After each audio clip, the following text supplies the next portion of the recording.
जय भगवती।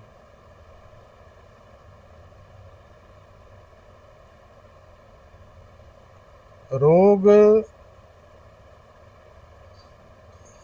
कितने प्रकार के होते हैं, इसके बारे में आज हम जानेंगे।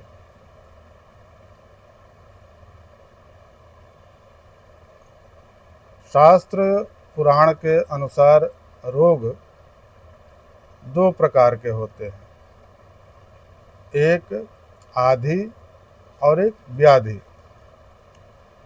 आधि मानसिक रोग में आता है और व्याधि शारीरिक कष्ट में आता है।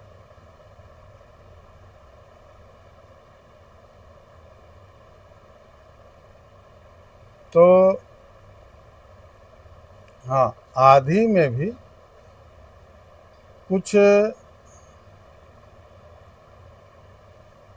जैसे मानसिक रोग में दुख, चिंता इत्यादि ये सब होता है, और कुछ को पागलपन हो जाता है। तो कुछ चीज जो है आगे ज्ञान होने पर उसका वो मानसिक रोग ठीक हो जाता है, और कुछ प्रारब्ध के अनुसार ठीक नहीं होता है। तो वो समय आने पर वो भी ठीक होता है।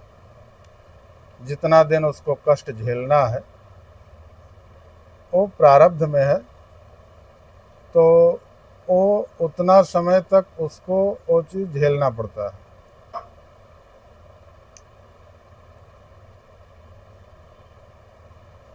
फिर मृत्यु, जैसे हम लोग सुनते हैं कि किसी का अकाल मृत्यु हो गया,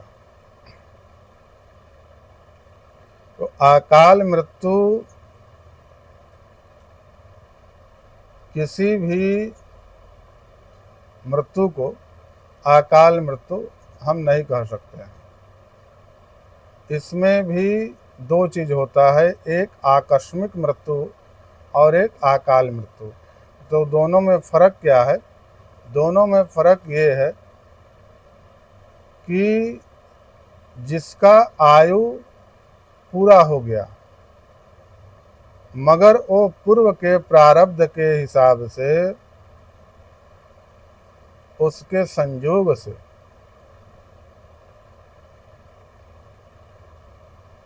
उसको कुएं में गिर के मरना है, जल में गिर के डूब के मर जाना है, या बिजली के करंट से मरना है, या सर्प के काटने से मरना है, या अग्नि में जल के मर जाना है, तो वो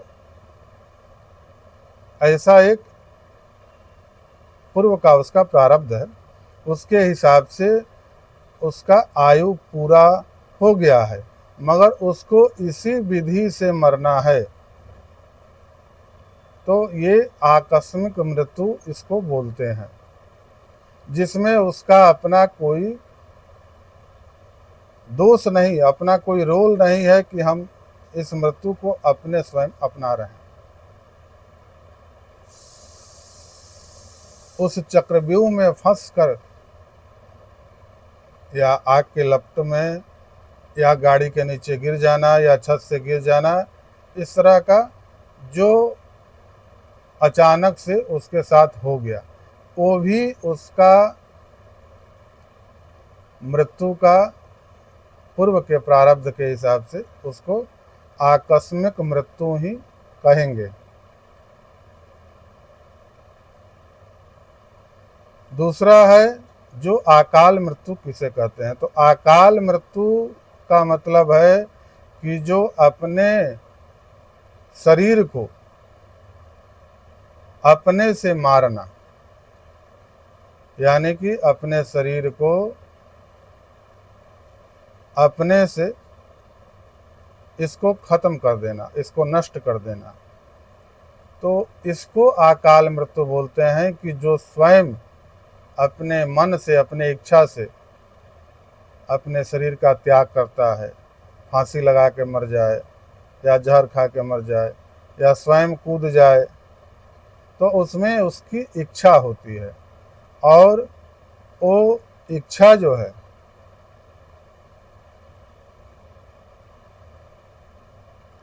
वो उसके अंदर एक काल उसके अंदर प्रवेश करता है जो उसके इच्छाओं पर कंट्रोल करता है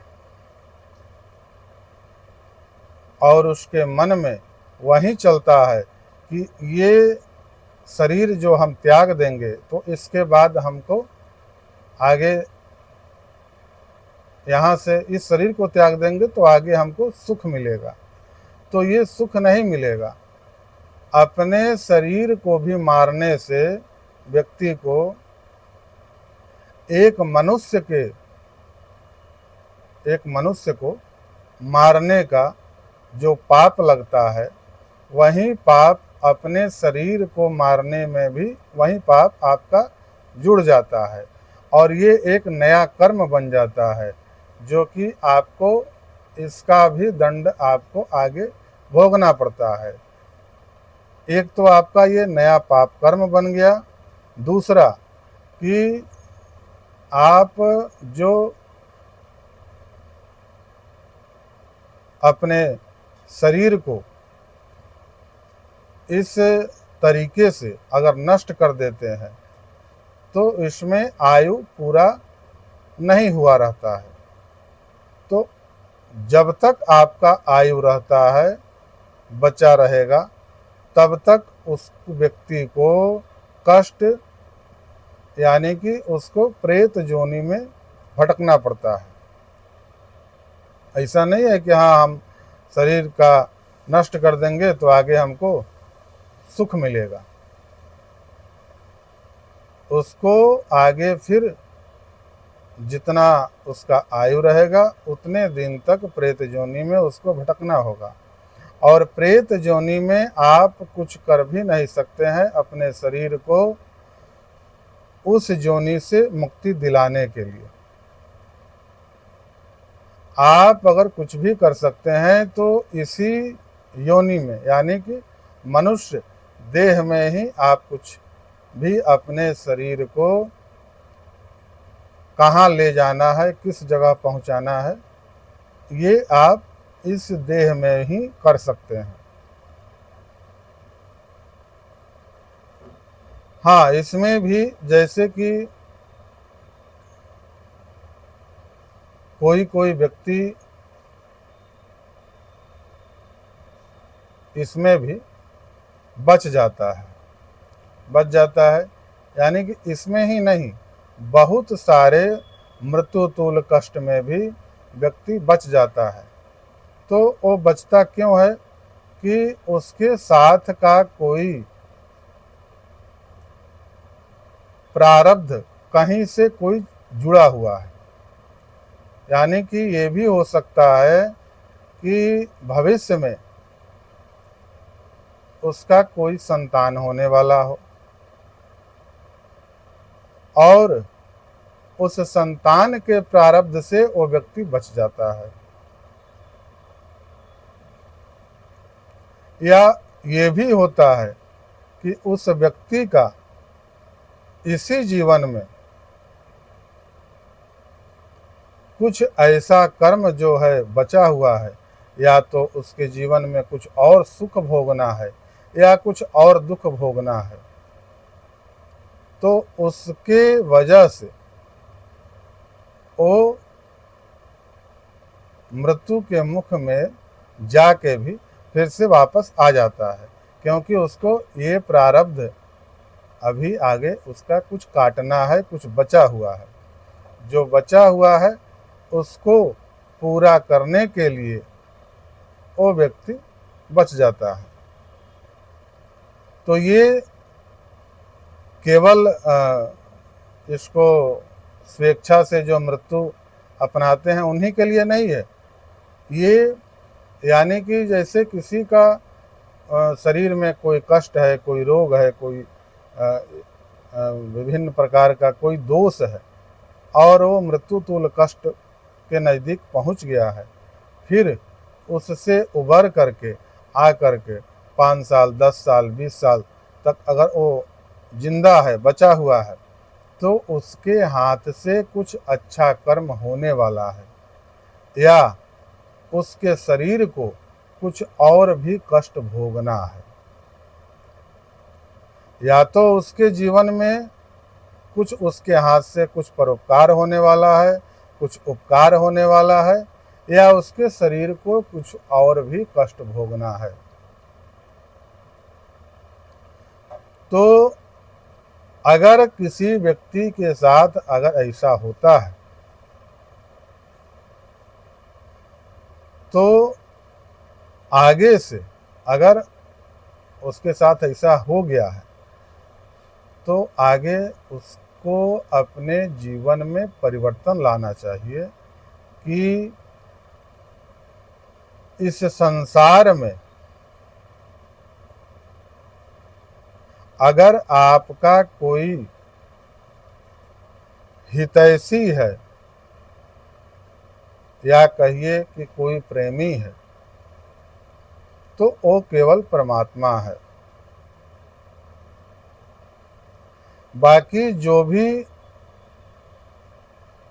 आपके आसपास या आपके नज़दीक जो भी आपके हितैषी हैं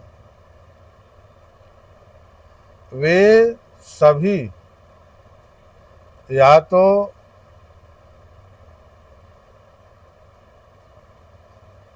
तात्कालिक स्वार्थ या पूर्व का स्वार्थ, या उसको ये भी बोल सकते हैं कि ईश्वर की इच्छा से उसके मन में आपके प्रति वो भाव आता है, मगर वो भाव उतना ही समय तक आता है जब तक ईश्वर का इच्छा रहता है। फिर माया अपना प्रभाव दिखाती है और वो चीज़ आपका बदल जाता है, वो भाव परिवर्तन हो जाता है। यानी कि आपका कोई अगर कुछ पल के लिए, कुछ समय के लिए अगर कोई सहायता करता है तो वो भी आपसे कुछ आशा रखने लगता है और उसका आशा पूरा नहीं होने पर वो फिर भाव बदल जाता है। तो ये सांसारिक मनुष्यों में ही ये समस्या है,